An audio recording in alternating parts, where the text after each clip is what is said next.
Never trust your brain, never trust your memory. একবার লেখা 10 বার পড়ার থেকে উত্তম। মেমোরি হচ্ছে দুনিয়ার জীবনের সব থেকে বড় বিশ্বাস। এই দুইটা কাজ করলেই 85% কাজ শেষ। একটা ক্লাস পূর্ণাঙ্গভাবে তোমরা করবা, করে নোট করবা।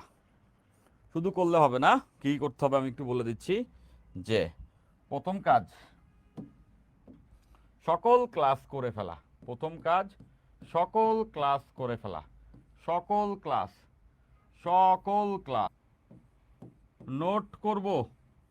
নোট না করলে ওই ক্লাস দ্রুত যে তুমি করছো, যে জিনিসটা তুমি যে ধারণ করছো, পরে ভুলে যাবা ভাইয়া। সত্য যেটা, never trust your brain, never trust your memory, never trust your memory. তোমার মেমোরিরে কোনোদিন বিশ্বাস করো না ভাই। মানে মেমোরি হচ্ছে এমন একটা জিনিস, সবচেয়ে বড় ধোঁকা, সবচেয়ে বড় বিশ্বাসঘাতক হচ্ছে এই স্মরণ শক্তি। এই মেমোরি হচ্ছে দুনিয়ার জীবনের সব থেকে বড় বিশ্বাসঘাতক, তাই না? সবচেয়ে বড় বিশ্বাসঘাতক, সবচেয়ে বড় ধোঁকা দিবে, সবচেয়ে বড় বিট্রায়াল করবে তোমার মেমোরি।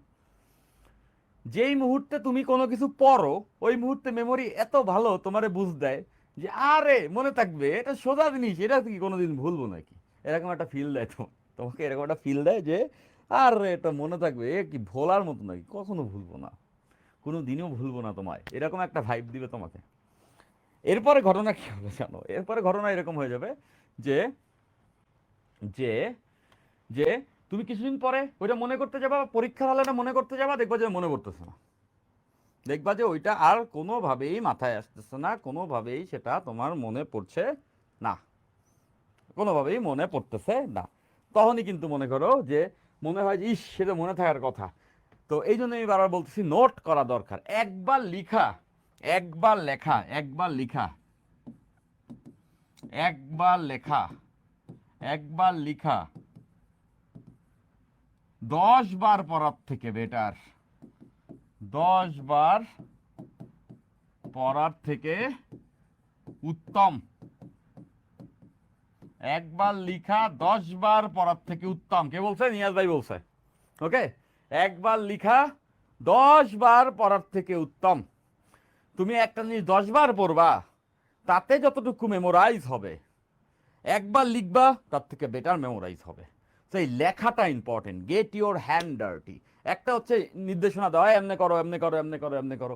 তো এমনি এমনি আসলে সব কাজ হবে না, নিজেরই আসলে কাজটা করতে হবে। এটার জন্য বলা হচ্ছে গিয়া গেট ইউর হ্যান্ড ডার্টি, নিজের হাত নোংরা করো, মানে ওই কাজটায় নিজের হাত বাটাও। তো বুঝতেছি এই যে লেখা, এই লিখা, এই যে তুমি যখন লিখো, লিখলে তুমি নিজে নিজেকে ইনভেস্ট করতেছো, নিজেকে ওখানে ইনভেস্ট করতেছো, তখন এই জিনিসটা অনেক মনে থাকে। আমি নোট করতে কেন বলি, নোট ফেন্সি নোট, এই লাল নীল বেগুনি কালার দিয়ে নোট করছি, তো ওইটা বেশি ইম্পর্টেন্ট না। ইম্পর্টেন্ট হচ্ছে গিয়ে তোমার ওই যে নোটটা যখন তুমি করতেছো, তখন তুমি যে লিখতেছো, ওইটা তোমার মাথায় জিনিসপত্র ঢুকাই দিচ্ছে। তাহলে সকল ক্লাস করব প্রথমে, তারপরে নোট করব। এবং এই নোট করে ফেলায় রেখে দিবা না, নোট করে ফেলায় রেখে দিলে তো হবে না। নোট করে যদি ফেলায় রেখে দাও, তাইলে তো ভাইয়া হইল না। হ্যাঁ, কই আমার খাতা কই? আচ্ছা, লেটস সে একটা খাতা বের করলাম আর কি। হ্যাঁ, দেখো এখানে আমি অঙ্ক টঙ্ক করে নোট করে রাখি আর কি, যাই করো এবার। সো এরকম খাতা নিবা, খাতা নেওয়ার পরে এই খাতায় সব নোট করবা। এরকম এমন খাতা নিও না যে আজকে এক খাতায় নোট করি, কালকে আরেক খাতায় নোট করি, যেদিন যেটা মন চায় নোট করি, ওই নোট পরে খুঁজে পাই না ওটা। তো যেটা করতে হবে সেটা হচ্ছে গিয়া তোমাকে তোমাকে হচ্ছে গিয়ে এভাবে করে একটা খাতা নিতে হবে, নিয়ে ওখানে রেগুলার নোট করতে হবে, রেগুলার নোট করতে হবে। হ্যাঁ, ওখানে রেগুলার নোট করতে হবে, ওই খাতাটা সংরক্ষণ করতে হবে, যাতে করে মোটা দেখে এরকম খাতা নিবা, 2টা খাতা নিবা, ফার্স্ট পেপারের একটা, সেকেন্ড পেপারের একটা, ঠিক আছে? তো ওইখানে এরকম নোট করে রাখবা, চ্যাপ্টার অনুযায়ী দেখবা যে নোট করা আছে। তুমি ওই নোটটাই রিভিশন দিয়ে যাবা পরীক্ষার আগের রাতে। পরীক্ষার আগের রাতে না এত সময় পাবা না, পরীক্ষার আগের রাতে এত সময় পাবা না সব চ্যাপ্টার পড়ে যাওয়ার। তো ওই নোট দেখে গেলেই, অঙ্কগুলো দেখে গেলেই তুমি পরীক্ষায় যে ওটা ভালো করতে পারবা। তাহলে সবাই এই নোট খাতায় নোট করবা এবং সংরক্ষণ করবা। নোট পোস্ট করে আমাকে আসলে মেনশন করে পোস্টও করবা, ঠিক আছে? রেগুলারিটি ধরে রাখবা। একটা গুড হ্যাবিট তৈরি করতে অনেক দিন লাগে, বাট ভাঙতে একদিনও লাগে না। তো যারা যারা নোট পোস্ট করতেছো, রেগুলার করতে থাকবা, তোমরাও করবা, এই অভ্যাস ভেঙো না। ওকে, এইগুলো সকল ক্লাস করব, নোট করব, কাজ এই 2টা কাজ করলেই 85% কাজ শেষ। 85% কাজ শেষ। এরপর 3 নাম্বারে যেটা কাজ সেটা হচ্ছে বইটা একবার রিডিং দিবা। বই যে কোনো বই হইতে পারে, আমি সাজেস্ট করব তপন স্যারের বই রিডিং দিবা। তপন স্যারের বইটাই রিডিং দেওয়ার জন্য বেটার। ইসাক স্যারও দিতে পারো, তোমার ইচ্ছা। ইসাক স্যার বা আমির হোসেন স্যার একই, ওকে। বা তপন স্যারের বইটাই রিডিং দিতে পারো। That's it.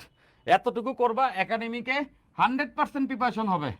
এইটা করলে একাডেমিকে 100% প্রিপারেশন হবে, এর চেয়ে বেশি দরকার নাই। এতটুকু করে ভাই আমি বইটা চান্স পেয়ে গেছি। Okay, so everyone will do that. প্রত্যেকে এই কাজটা করবা। ক্লাস বারবার দেখবা।